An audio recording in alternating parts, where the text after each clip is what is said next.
Commotion, confusion appears to have taken over at the Kogi State House of Assembly. The National Assembly waiting stalemate seems to be the order of the day as the Attorney General interprets the law against the National Assembly's order, putting the police in total confusion over the matter.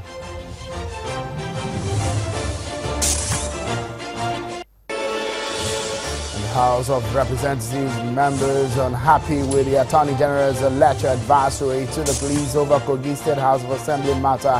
The lawmakers have summoned the nation's law officer to the hallowed chamber, setting the stage for a potential huge legal drama.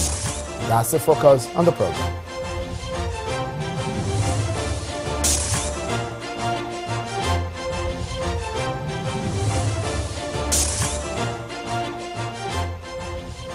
Thank you so much for joining in, everyone. This is Politics Today, live on Channels Television, coming to you from Channels Television Global Headquarters in Lagos. I'm Sheon Joaquin Baloye. It has turned out to be a new week, a new episode in the Kogi State House of Assembly, a matter that has pitched the Attorney General of the Federation against the National Assembly.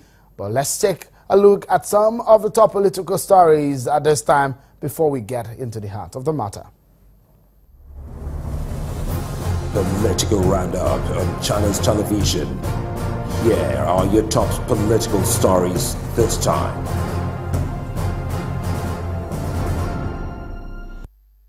The card reader machine played a major role in the 2015 general elections, although with several controversies trailing the usage.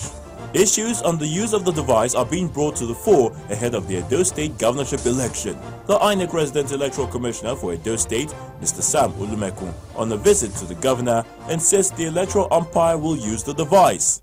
I want to use this forum to inform the good people of Edo State that we shall make use of the smart card readers on the governorship elections. Governor Adams Oshomole asked INEC to amend the Electoral Act to eliminate the option of manual voting and make the use of the card reader compulsory. We need to get lawyers to draft an amendment and pass it to Parliament so that the card is entrenched in the Electoral Act. INEC has conducted rerun election in the Federal Capital Territory after part of the last Saturday exercise was declared inconclusive. The Commission cancelled polls in several polling units due to issues ranging from violence, overvoting, and the non-use of smart card readers for accreditation of voters. The rerun elections held in 39 polling units of 20 registration areas of the Federal Capital Territory, where the simultaneous accreditation and voting was adopted. The controversy over the alleged removal of a project from the 2016 budget got the two parties involved in the debacle talking.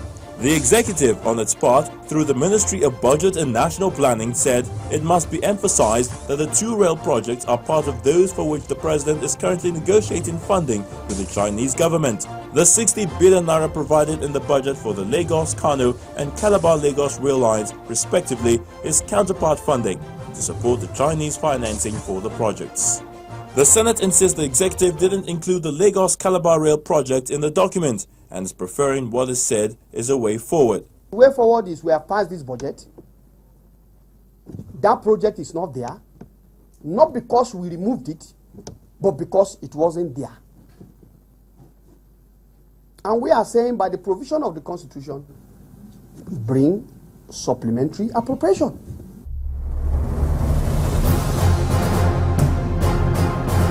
And you're up to date. Those are your top political stories you need to know. Thank you for staying with us on the program. Well, let's now move straight into the issue of the day.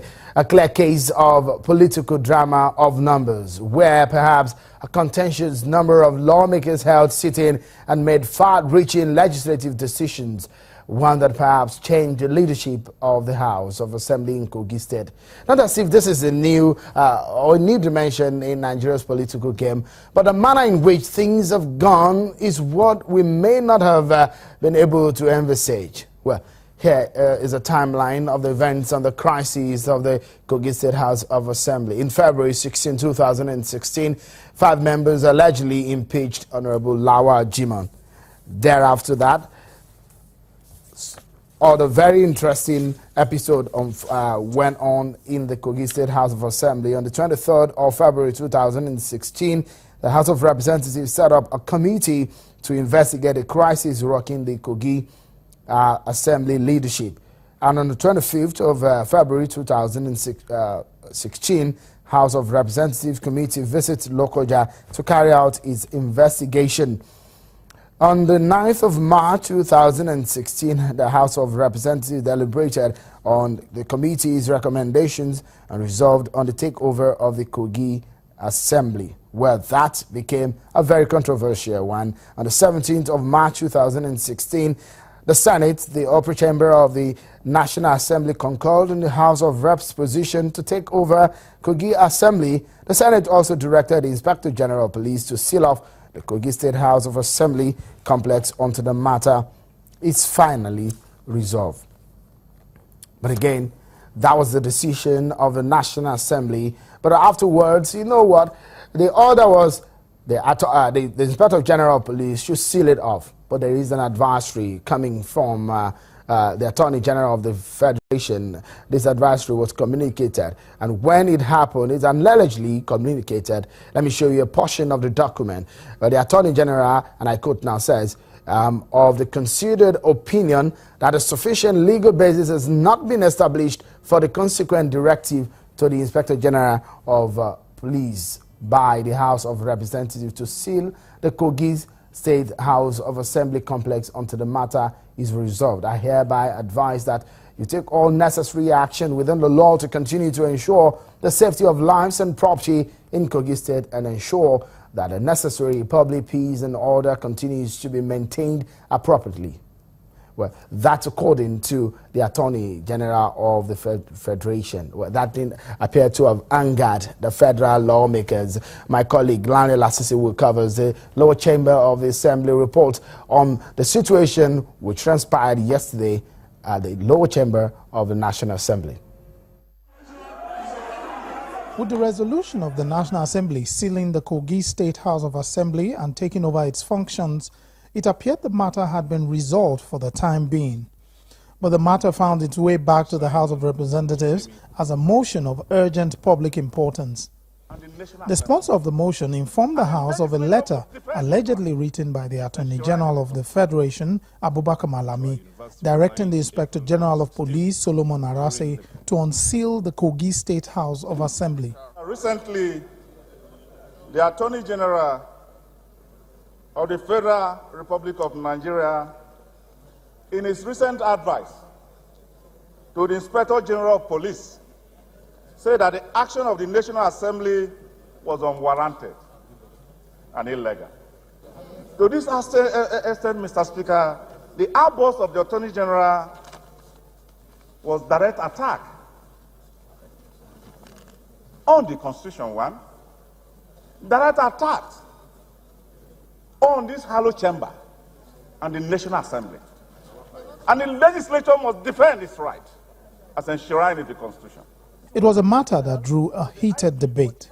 But I believe that he has erred in this area by writing directly to the Inspector General of Police, asking effectively that the Inspector General of Police should open the gates for 5 people to conduct business of the House, contrary to Section 96, Section 100, and Section 11 of the Constitution. Then I read in what you said yesterday that what we did as a House, not only this House, the National Assembly, meaning the House of Representatives and the Senate, is advisory.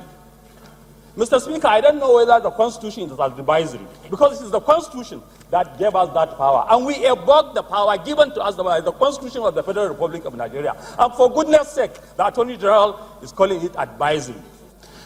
Because I think even, what is it called, Part 2 law student will know that there's presumption in law. And with regards to any act of the National Assembly, any resolution, the presumption is that everything is done, validly done, all the rules, all the procedures are complied with. And you can only rebut that. Even though there's a provision for rebuttal, you can rebut that in the court of law. So I sincerely doubt if the Attorney General, #1 law officer, authored this letter. The motion sought to have an ad hoc committee look into the matter and summon the Attorney General. An amendment was also proposed to summon the Inspector General of Police to appear before the committee. The motion was then put to a vote. Those in favor of the motion as amended say aye. Those against it say nay. The ayes have it. The majority leader of the House is to lead a 22-man ad hoc committee to investigate the matter. They are to submit their report in 2 weeks' time. Lanre Lasese, Channels Television News. Well, that decision of a National Assembly does not go down well with the pro-Jimon faction, but they are all